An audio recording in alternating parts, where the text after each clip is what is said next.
Nadinig nyo na ang demandang kakaharapin ng Banateros Brothers at eto po, simula na po. Simula na po ang inaantay natin. Eto na. Oh, ano 'yon?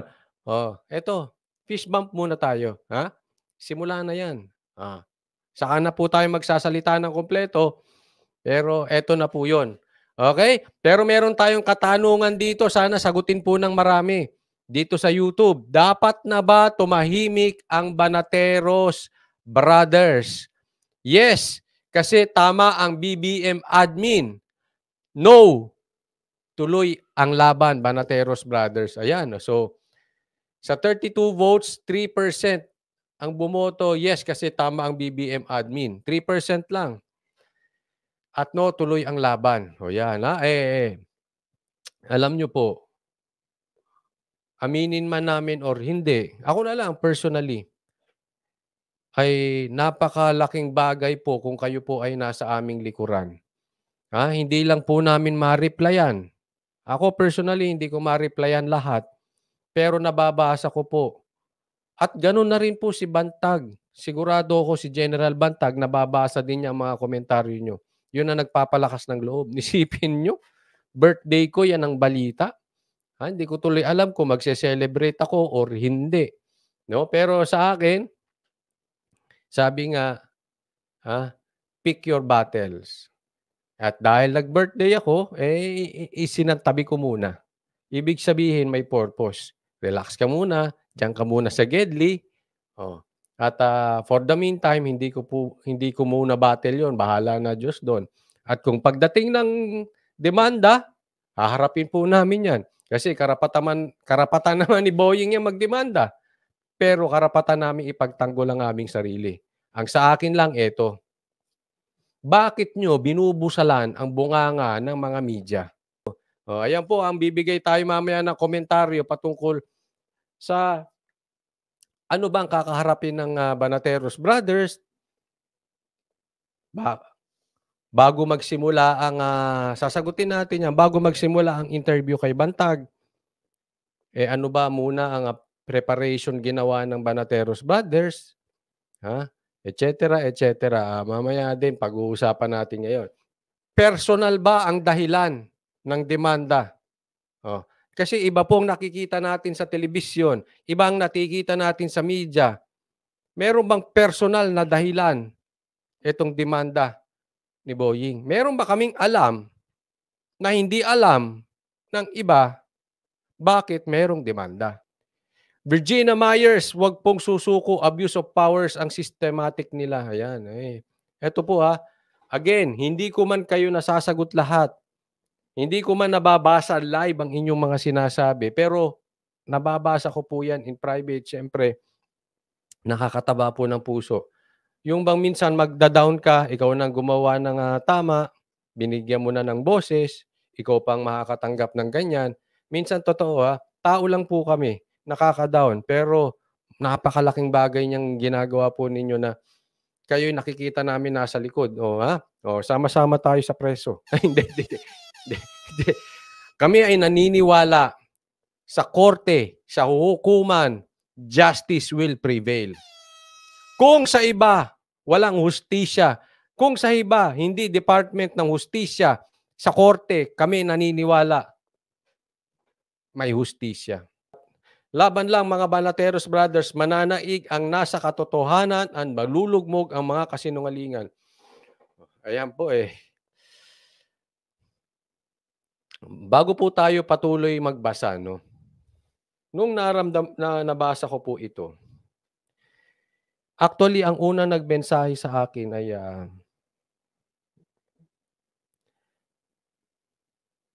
isa sa mga kasamahan natin sa, sabihin nating may koneksyon sa politika. At natanggap ko yung message, may ano nga daw, may press con daw ito si Boying, Secretary Boying, tapos ididemanda daw kami, no? Nung una sabi ko, grabe oo. Pero lagi pong warning sa amin ng aming tatay, lagi ka lang sa katotohanan. Ang magiging gabay mo ay katotohanan. 'Pag ikaw ay nasa katotohanan, there is always danger, pero tuloy lang. Kaya nung natanggap ko 'yun, o sige, hinga lang ako malalim, relax, and then, okay, sabi ko, "Let's do this." Tuloy-tuloy po, ha. May nagsabi nga sa akin, eh, may hindi ko na babanggitin, ito rin ay may isang posisyon din dati, sabi niya sa'kin, "Huwag kang, mawawalan ng moral. Kumbaga't 'wag kang mawawalan ng loob." Sabi ko, "Hindi nga, eh. Gusto ko nga go, go, go, go, go pa rin, eh." Ha? Oo, kasi ibig pong sabihin nagsisimula na. Mamaya po ikukuwento ko yung istorya, yung timeline, bakit naniniwala ako. Ito po ay simula na, ika nga, eh, parang, may nagsasabi sa English 'no, parang it's the start of the downfall. Okey, wala again, yun ay kasabihan. Pero para sa akin eto, simula na at, sabi nga, laging may birth pains. Pero ang maganda dito, at least nakikita na natin, nagsisimula na. Ang alin, mamaya again papaliwanag natin lahat. Soledad Mueller, maraming salamat po. Coach Oli, sabi ni Jen Macanas, eh, handa daw niya kayong tulungan sa gastos. Ay, Banateros lang lamang andiyan. Yan po sa gastos, 'di, 'di, 'di. Soledad Mueller, maraming salamat po at, maraming salamat po kay, General Macanas 'no. Ah, subscribe subscribe lang kayo sa YouTube ni Coach Oli at follow, masaya na po ako. Other than that, it's just a bonus. 'No? Pero tayo po ay siyempre hindi manghihingi. Pero siyempre kung kusang loob katulad nito, Soledad Mueller, maraming salamat po. Thank you po, ha. Hmm. Thank you sa patuloy na pag-sponsor ng live ko at thank you sa kusang loob. Maraming maraming salamat po. Alam niyo po, may mga bagay na dito natin makikita bago tayo magsimula. Dito natin makikita ang, professionalism ng isang tao. Kasi sa isang bagay na meron kayong pagkakaiba, meron kayong hindi pagkakasunduan ng opinyon, pero pagdating sa laban, iisa kayo. Ito po yung tinatawag nating karakter, kasi tayo po ay may kanya-kanyang responsibilidad. As long as we do our responsibilities, puwede tayong magkakaiba at puwede rin tayong magkatulungan. Halimbawa, may mga time na hindi ako sumang-ayon kay General Macanas, meron din akong hindi time sumang-ayon kay Attorney Vic Rodriguez. Si Attorney Vic Rodriguez po ay kaklase ko. Ka-varsity ko po sa Claret. Ka-batch ko 'yun, si Attorney Vic Rodriguez. Pero binanatan ko ng binanatan 'yun. Bakit? Kasi ako'y naniniwala siya po that time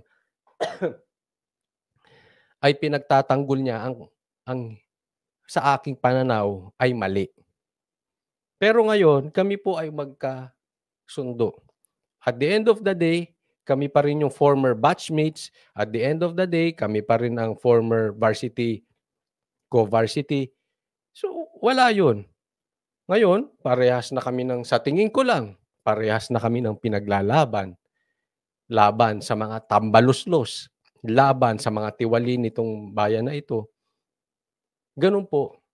Kaya po ako'y hindi naniniwala na makikipagtalo ka personally sa isang vlogger kasi this is not about you, this is not about me, this is about the Filipino people. Puwede tayong mag-disagree, pero 'pag patungkol sa laban sa Pilipino, magsama-sama tayo. Aminin ko sa inyo, ang anak ko, Hindi ko parehas ng opinyon. Ulitin ko para dun sa mga hindi nakakaalam. Ang anak ko mismo ay hindi ko parehas ng opinyon pagdating sa politika. It doesn't mean kaaway ko siya, hindi. Magkaiba lang kami. Oh. Pero hindi kami magtitirahan personal. Ganun po dapat ang laban. At the end of the day, galit kami pareha sa pagtaas ng bigas. Galit kami sa pagtaas ng gasolina, galit kami sa panloloko sa taong bayan, magkaiba man kami, magkaiba kami ng kulay, dilaw man siya, asul man ako, puti man ako, etc., etc., etc., green man ako, ewan ko kung anong kulay, hindi ako puti, brown ako, brown. Basta may pinaglalaban, parehas lang yan. Kaya 'pag pinepersonal ako, kaya pansin niyo hindi ako nakikipagpersonalan sa mga vloggers. Bakit? It's not about me. It's not about me. Kung sa tingin mo pangit ako, eh, di pangit na ako. Gano'n lang kasimple 'yun, eh, 'di ba? Oo. Pag-usapan natin paano tataas ang bigas, ay paano bababa ang presyo ng bigas. Paano natin lalabanan na pinahihinto na ang social media sa pagsasalita? Paano natin, ikaw ba maninindigan sa side ng mga vloggers na dapat tayo ay nakakapagsalita ng sapat, nakakapagsalita ng dapat nating opinyon. Yun po ang pag-usapan natin, hindi kung anong kulay mo. Ngayon kung magpepersonalan tayo, ikaw na panalo. Ikaw na magaling, ako na tanga. Oo. Ano sasabihin ko sa iyo? Okay, next topic. Punta tayo doon sa real issue ng buhay. Yung pagkain sa hapag ng kainan. Yun yun. Kaya again, kung ako ay inaasahan yung sasagot sa mga vloggers na patutsadahan, sasagot sa mga ano na personal, hindi po. Siguro sa iba, sa ibang vloggers, doon na lang. I am not here to entertain people. I am here to fight for a cause. Yun po ang sa akin. Ngayon hindi ko sinasabi kung entertainer ka, pangit, hindi. Kanya-kanya po ng style. Ang importante,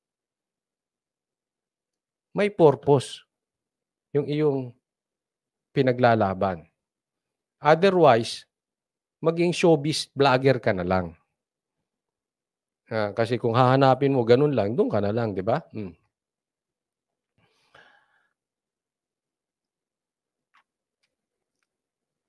Eto, sabi dito sa Facebook, nananakot lang ang Bonjing na yan. Gusto nila patahimikin ng mga vlogger na nagsasabi lamang ng katotohanan.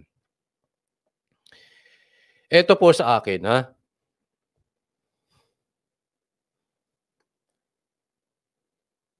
Hindi nyo man ako gusto, kakampi ko man kayo, parehas man tayo ng sinusuportahan, magkaiba man tayo ng sinusuportahan, magkaiba man tayo ng pananaw, parehas man tayo ng pananaw, ipagtatanggol ko yung karapatan nating magsalita.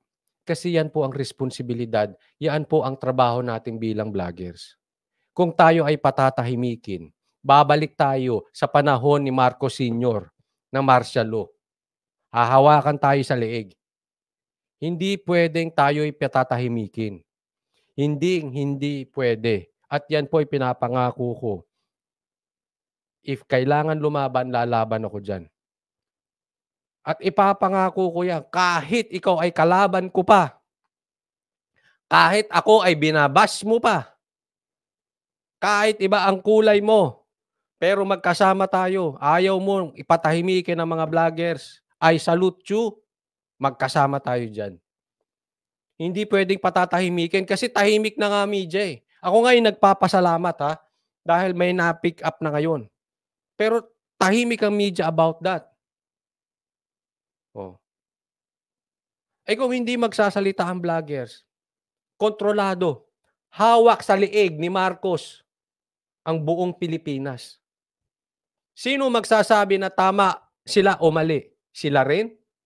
Aasahan mo magsasalita ng tama yung mga yun? Oh. Asan na? Kumbaga't kay President Duterte may drug war, merong resulta, may nakukulong, may patay, et cetera, et cetera. Sa smuggling, may nakukulong ba? Ah. Kaya maraming salamat po, ayan nababasa ko po ang inyo na tuloy ang laban. Sana po hanggang kasi ito po ngayon ay simula pa lang. Ito sa ngayon ay pinag-uusapan pa lang. At ito ay magandang pakinggan sa ngayon. May balita dito, may balita do'n, masarap pag-usapan, nakaka-excite, tuloy ang laban. But reality, this may get ugly in the future. This may get rough in the future. Posibleng magkaipitan dito. Kung nagawa sa iba, aba,